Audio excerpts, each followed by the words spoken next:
네, 안녕하십니까 여러분. 또 제 수냉 쿨러가 죽었습니다. 이런 건 꼭 주말 직전이나 연휴 기간에 죽는단 말이죠. 이건 어린이날 연휴에 사망했어요.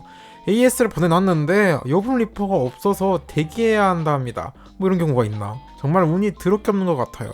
최근 유독 순행이 자주 죽네요. 리안니 갤러웨이드 3개, 에너맥스 리키맥스 3 하나, 서멀테이크 텀리올 하나, 다크플래시 DT 하나까지 총 6개나 죽었어요. 놀랍게도 하나의 공통점이 있습니다. 펌프가 아팔텍 OEM입니다. 오늘은 왜 이런 일이 발생했는지 그리고 펌프 OEM별 제품을 알아보도록 하죠.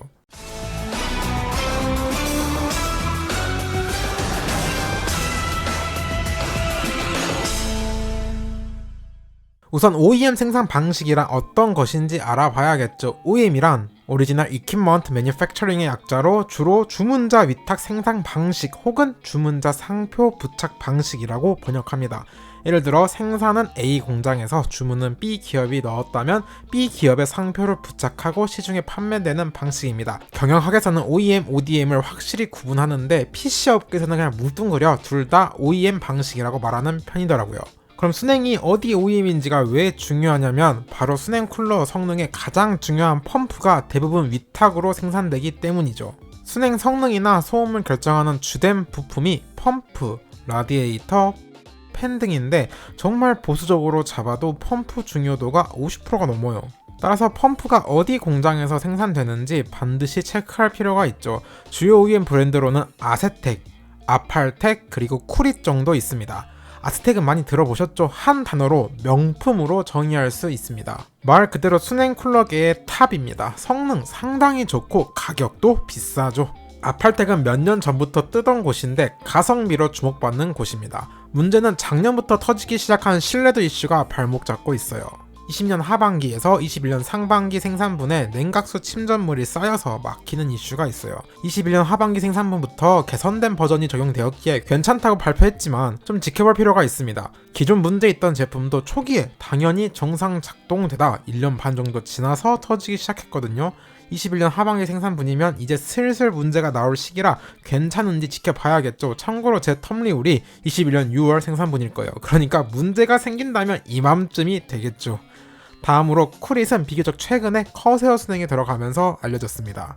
아직 점유율이 충분히 높지 않아서 데이터나 이슈가 없어요. 그럼 이제 각 순행에 어떤 펌프가 들어갔는지 살펴보죠. 국내 판매 중인 주요 제품만 가져왔고 확실히 어디 OEM인지 나온 것만 넣었습니다. 가장 먼저 아세텍 OEM부터 보죠.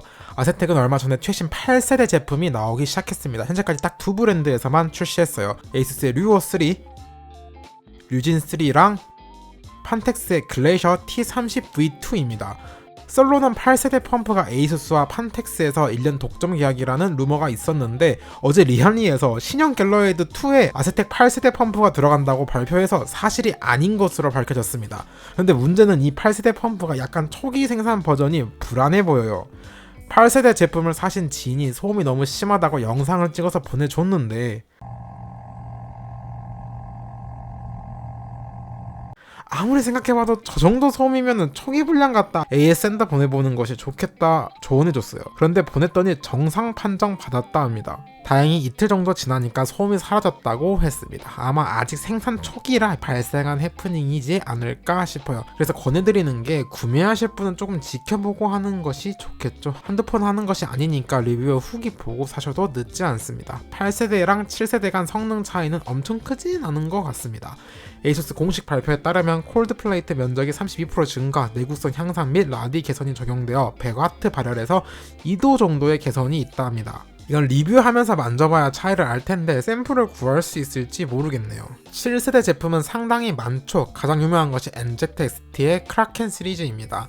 크라켄 엘리트로 개편되었지만 동일하게 7세대 펌프가 들어갑니다. 그런데 가격은 상당히 많이 올랐네요. 이거 뭐 굳이 신형을 살 이유가 있을까 싶습니다. 비슷한 시기에 나왔는데 왜 8세대가 안 들어간 걸까 의문이네요. 추가로 프랙탈 디자인의 셀시어스, 에이수스의 스트릭스 터프 현세대, 류오 류지는 9세대, 그리고 레이저의 함보, 서멀라이트의 프로즌 퓨전, MSI의 MEG MPG 시리즈, 판텍스의 글래셔 9형까지 아세텍 7세대 펌프가 들어갑니다. 마지막으로 에이데이터의 XPG 레반떼가 극초기 버전은 6세대 펌프였는데 최근 국내 판매 물량에는 7세대 펌프가 들어가더라고요. 그리고 5세대 펌프가 들어간 게 가성비로 유명한 에브가의 CLC입니다. 이제 아팔텍 OEM으로 넘어가죠. 가장 유명한 것이 리안리의 갤러이드입니다. 다만 이제 갤러이드2는 아세텍으로 넘어갑니다. 워낙 문제가 많았기에. 그리고 서멀테이크의 터프 리퀴드랑 터프 리퀴드 울트라 시리즈, MSI의 MAG 시리즈, 프랙탈 디자인의 루멘, 에너맥스의 리키맥스 3, 쿠거의 아쿠아, 실버스톤의 아이스잼, 잘만의 알파, 아콘의 TCT가 있습니다. 다음은 쿠릿 OEM입니다. 여긴 최신 커세어 순행에 탑재되면서 알려진 곳이죠. 커세어가 아세텍, 아팔텍 모두 쓰다 최신 세대는 쿠릿 OEM으로 옮겼습니다. 기회가 생겨서 잠깐 H150i 엘리트 카펠릭스를 만져봤는데 저는 괜찮더라고요. 스트리머분 세팅이었는데 그분도 디자인이나 소음 만족하셔서 역시 커세어구나, 가격은 좀 나가도 늘 평타 이상은 한다 싶었습니다. 쿠릿 OEM은 아직 국내 판매부는 커세어 말곤 없는 것 같아요. 다음은 커스텀 순행으로 유명한 바이스키 OEM이 들어간 것이 3RC스의 CSI랑 GT 시리즈가 있습니다. 바이스키는 짭수는 평이 많지 않네요. 그리고 3RC스 신제품 라니 XY는 프로 아티스트 OEM입니다. 이건 펌프 말고 다른 이슈가 있죠. 라디에 문제가 있어서 한동안 시끄러웠습니다. 이제 자체 개발 펌프로 넘어가죠. 가장 유명한 게 아틱의 리퀴드 프리저입니다. 저소음 특화 세팅으로 인해 순행 중에서 굉장히 조용한 소음이 장점입니다. 디쿨 역시 자체 펌프를 탑재하는 것으로 유명합니다. 최신 LS-LT에 디쿨 4세대 펌프가 들어갔습니다. 괜찮은 평을 받고 있습니다. 잘만은 라지에이터 5Z 시리즈의 자체 펌프를 넣었습니다. 세계 최초로 듀얼 펌프를 넣어서 성능 자체는 상당히 좋습니다. 특이하게 라지에이터 5는 자체 펌프인데 비교적 최신, 시기상으로는 4달 차이 나는 알파 시리즈에는 아팔텍 펌프를 사용했네요. 뭐지? 플로마스터 역시 자체 펌프입니다. 최근에 출시한 마스터 리퀴드 코어에는 듀얼 챔버를 적용한 젠 S가 들어갔습니다. 얘도 역시 판매량이 적어서 평이 거의 없습니다.